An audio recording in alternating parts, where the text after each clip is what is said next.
Sepasang suami istri dianiaya secara keji oleh 9 orang di Pelalawan. Korban wanita dikubur di hutan. Jadi ada satu kasus kejadian yang saya tanggapi pada saat ini, yaitu kasus penganiayaan sekaligus pembunuhan yang dialami oleh sepasang suami istri asal Nias, di mana kejadian ini terjadi pada tanggal 23 dan 24 Juli 2021. Pasangan suami istri tersebut disiksa secara keji oleh 9 pelaku yang merupakan teman kerja korban di areal PT RAPP Sektor Pelalawan TPK 17 Line 39, dan korban bernama Anugrah Daily umur 35 tahun dan istrinya Yulina Hia umur 27 tahun.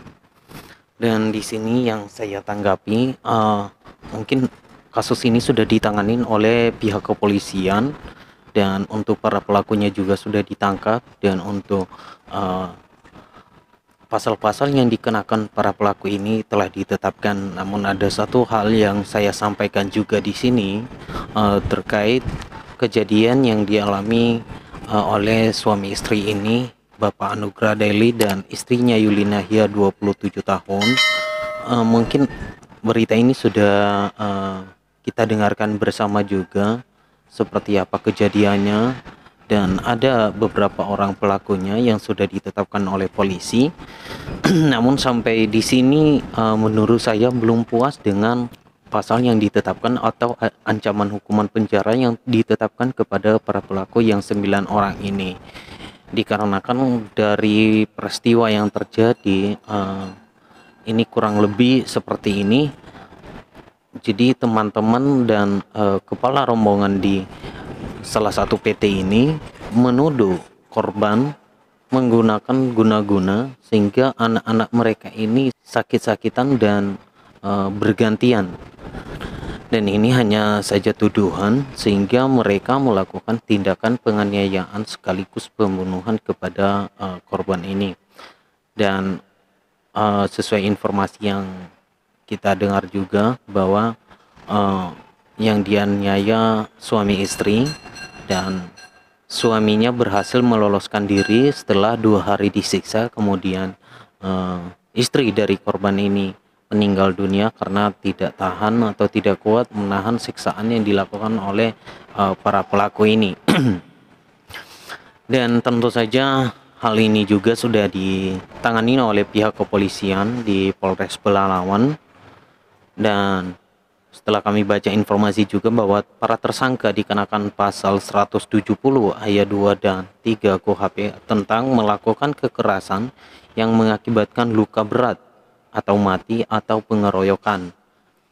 Dan untuk ancamannya sudah ditetapkan, yaitu maksimal 12 tahun penjara.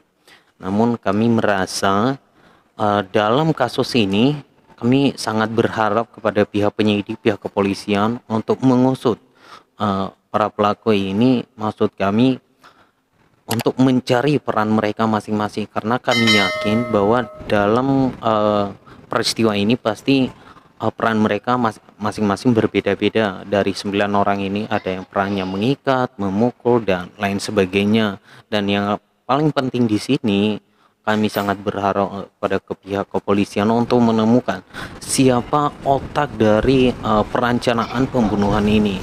Karena kita tahu bahwa penganiayaan ini tidak berlangsung dengan waktu yang singkat, tapi membutuhkan waktu beberapa hari sampai waktu mereka mengeksekusi korban mereka ini, yaitu Yulina Hia yang telah meninggal akibat penganiayaan ini. Dan kita juga berharap nanti apabila ada indikasi otak dari perencanaan ini, misalkan salah satu dari 9 para tersangka ini dia adalah bagian perencanaan penganiayaan sekaligus pembunuhan, maka hukuman yang dijerat dia juga mungkin saja bukan hanya 170 dan bisa dikenakan dengan beberapa pasal-pasal yang berlapis mengikuti dari kelakuan para pelaku ini.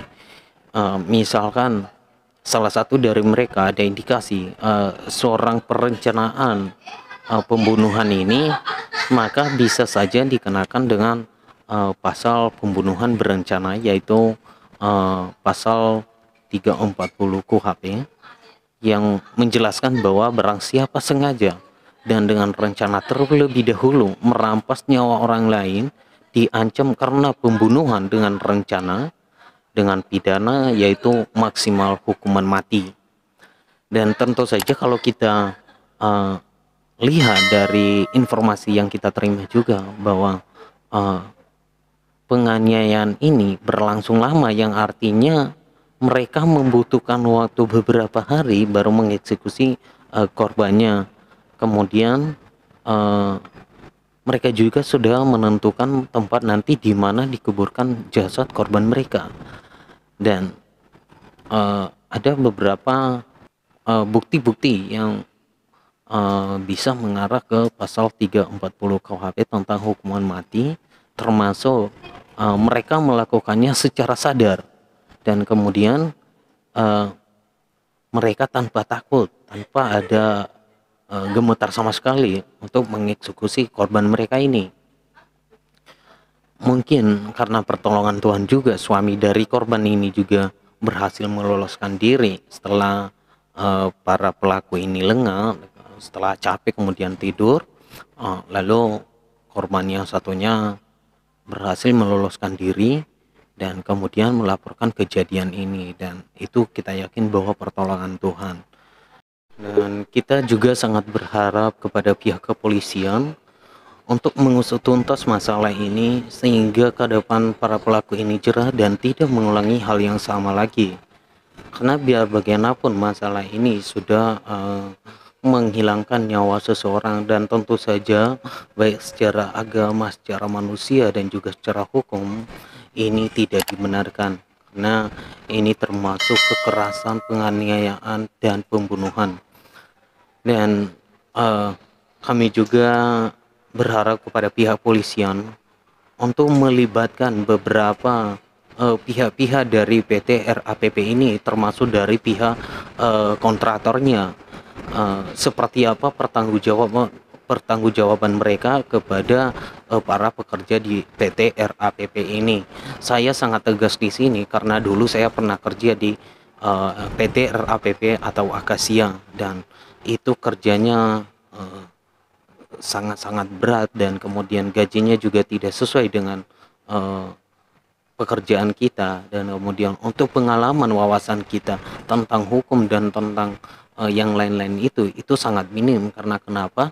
Orang-orang yang kita temui sehari-hari itu atau berinteraksi dengan kita sehari-hari itu hanya yang satu camp-camp itu saja, yang artinya tidak ada pengalaman kita di luar, apalagi yang berkaitan dengan hukum.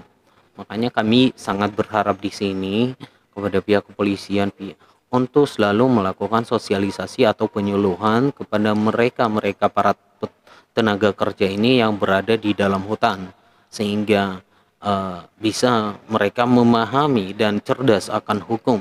Dan tentu saja juga ini untuk menurunkan atau menekan angka kriminal yang terjadi, karena kemungkinan besar dari kasus yang terjadi ini, saya yakin sekali ada orang yang menjamin atau yang menyuruh mereka sehingga mereka berani saja melakukan tindakan-tindakan seperti ini. Misalkan ada salah satu dari para tersangka ini yang menjadi bisa dikatakan pemimpin penganiayaan lah, katakan seperti itu.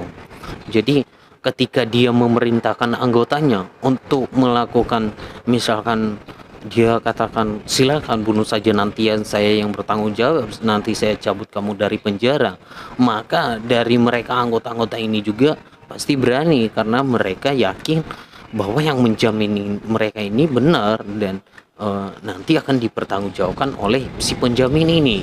Nah, itulah yang harus diusut oleh pihak kepolisian, karena dengan kata-kata seperti itu, karena mereka kurang paham soal hukum, bisa saja nanti mereka terpengaruh. Jadi dari 9 para tersangka ini ada, bisa dikatakan peran mereka itu masing-masing berbeda-beda. Ada yang hanya mengikuti saja, ada juga yang mungkin membantu, dan ada juga yang menjadi otak perencanaan. Eh, nah, inilah yang harus dicari oleh pihak kepolisian, dan apabila ditemukan dari kesembilan para tersangka ini ada otak perencanaan atau pemimpin penganiayaan ini, maka dia bisa dikenakan pasal 340 KUHP tentang pembunuhan berencana. Jadi harapan kami untuk mereka para tersangka yang sudah ditahan ini, kami sangat mengharapkan untuk ditetapkan hukuman mereka masing-masing dan berbeda-beda, ya katakanlah minimal hukuman mereka itu 12 tahun penjara. Tujuan kita ini biar mereka jerai juga, sehingga bisa menjadi pembelajaran bagi yang lain bahwa melakukan tindakan kriminal itu tidak segampang membalikan tangan, ada resikonya, dan ada juga hukum yang telah diatur dalam undang-undang. Nah, jadi itulah harapan-harapan kami untuk menangani kasus ini, dan kami juga sangat menyampaikan duka yang mendalam kepada pihak korban atas kejadian ini, sehingga merenggut nyawa istri dari Bapak Anugrah Daily. Dan inti utama dari yang saya sampaikan ini adalah mengusut tuntas masalah ini, mencari siapakah otak perencanaan pembunuhan ini, kemudian melakukan sosialisasi penyuluhan kepada mereka para tenaga kerja di PT RAPP. Itu saja yang bisa saya sampaikan. Kurang lebih jika ada komentar dari teman-teman, silahkan diisikan di kolom komentar di bawah. Dan jangan lupa juga channel ini di subscribe, di like, dan juga di share. Terima kasih.